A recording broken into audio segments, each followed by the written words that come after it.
কত টাকার মালিক হলে হজ ফরজ হয়?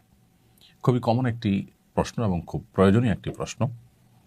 যদি কেউ তার জীবনে প্রাপ্তবয়স্ক হওয়ার পর কোনো বছর হজের মৌসুমে তার অবস্থান থেকে বাইতুল্লাহ গিয়ে হজ সম্পাদন করে আবার ফিরে আসার মতো সামর্থ্য যদি তার থাকে এবং এই সময়টুকুন তার পরিবারের ভরণ পোষণ দিয়ে যাওয়ার মতো আর্থিক সঙ্গতি যদি তার থাকে, অর্থাৎ হজ করতে যাওয়া, হজের সময় সেখানকার খরচ খরচা করা এবং হজ করে আবার ফিরে আসার জন্য যে পরিমাণ অর্থকরীর প্রয়োজন সেটা যদি তার থাকে এবং এই সময়ের মধ্যে তার পরিবারের ভরণ পোষণের ব্যবস্থা করার মতো আর্থিক সঙ্গতি যদি তার থাকে, তাহলে তার উপর হজ ফরজ হয়ে যায়।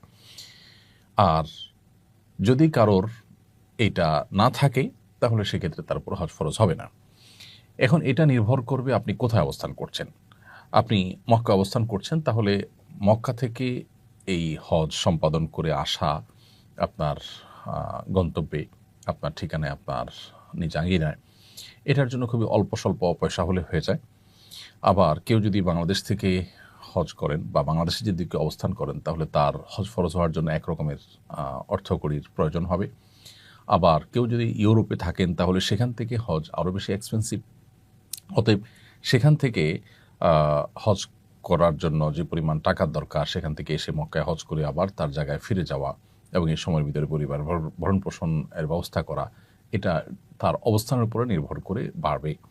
অতএব হজ ঠিক কত টাকা হলে ফরজ হয়, এটা জাকাতের মতো নির্ধারিত কোনো অ্যামাউন্ট নেই যে এই টাকা হলে হজ ফরজ হয়।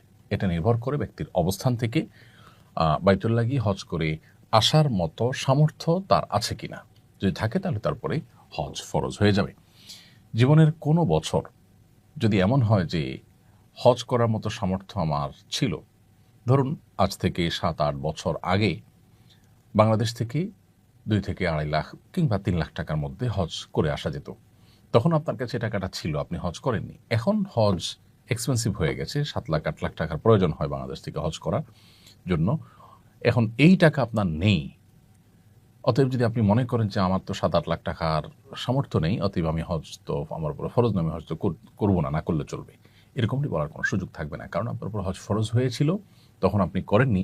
সো এখন 8 লাখ, 10 লাখ, 15 লাখ যে টাকাই লাগুক, সেটা অ্যারেঞ্জ করে আপনার ফরজ আদায় করতে হবে, কারণ আপনি সেটাকে বিলম্ব করেছেন।